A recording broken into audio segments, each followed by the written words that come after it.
Now, when selling on Etsy, it's all about value. If you cannot provide value, you are not going to make money. And in this video, I want to give you 5 products that don't provide that value or have a very difficult time identifying the value that will make it difficult for you to sell. So if you are selling these products, you either need to really pivot or you need to leave these products alone because they are wasting your time and money. I hear these product suggestions all throughout YouTube. Everybody says, here's some business idea, really easy to use. Some require AI and they're going to waste your time. And as being a husband and a father of 2, wasting time is detrimental. It is devastating because you have bills, you actually need money on your bank account, and you cannot waste time. And so I want you to watch this video because it's going to save you a lot of headache. Because you're not going to be wasting time, you're going to have actual opportunities for other products. And I'm going to talk about in which direction you need to go if you are looking for true successful products on Etsy. Now, for those that don't know me, my name is Vlad. I'm the owner of Tack Puppies, one of the largest pet product stores on Etsy, and I've achieved success because I think about value. It's value, value, value. And if you have not yet subscribed, by the way, subscribe to this channel. I'm a top 1% seller that shares all the secrets. So don't forget to subscribe. Now, if you do want a deeper dive on a step-by-step course, I do have a link in the description. I believe it's going to provide tremendous value. Check it out. There's also a free training if you want to sign up for that. The first product I have for you is T-shirts. The reason why T-shirts you don't want to sell T-shirts is because you've shifted the value from the actual product to what is printed on the product. And when that happens, 2 things come out of that.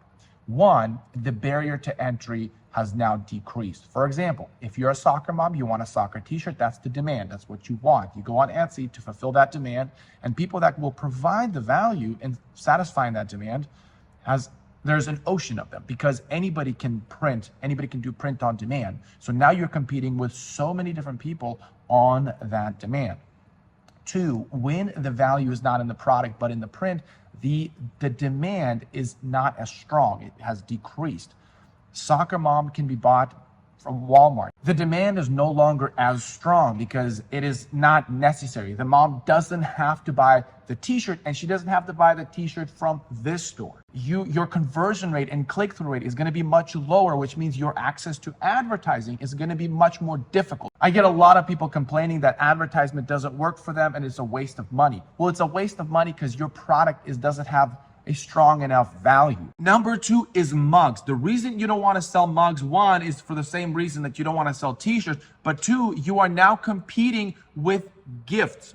Reason why people buy mugs is because they want to gift it to somebody. When that is the purpose, you are now competing with more products than just the mug, and that creates oversaturation. Now, products like aprons can also be gifts, but it also can be its own product. Number 3 is non-personalized wall art. The demand for people wanting art that's printed on a canvas to be on their wall is a very low demand, and yet the people that are selling the wall art is extremely high because it's very simple. It is a print-on-demand product. So because the ratio is completely off, this will make this product extremely difficult to sell. Then number 4 is AI-generated artwork.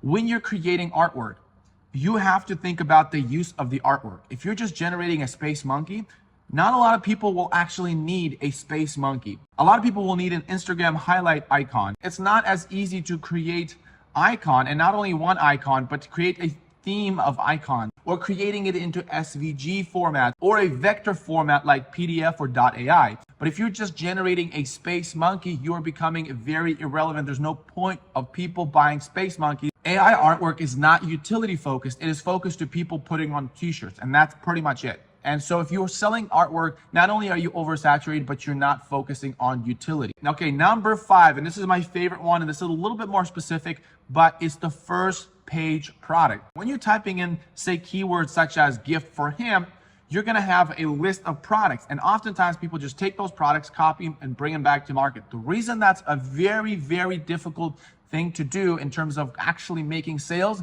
is because you're not understanding the purpose of that product. What is that product serving? You're only competing on the keyword gifts. Again, when you're competing on the big keywords, you are now going to be oversaturated.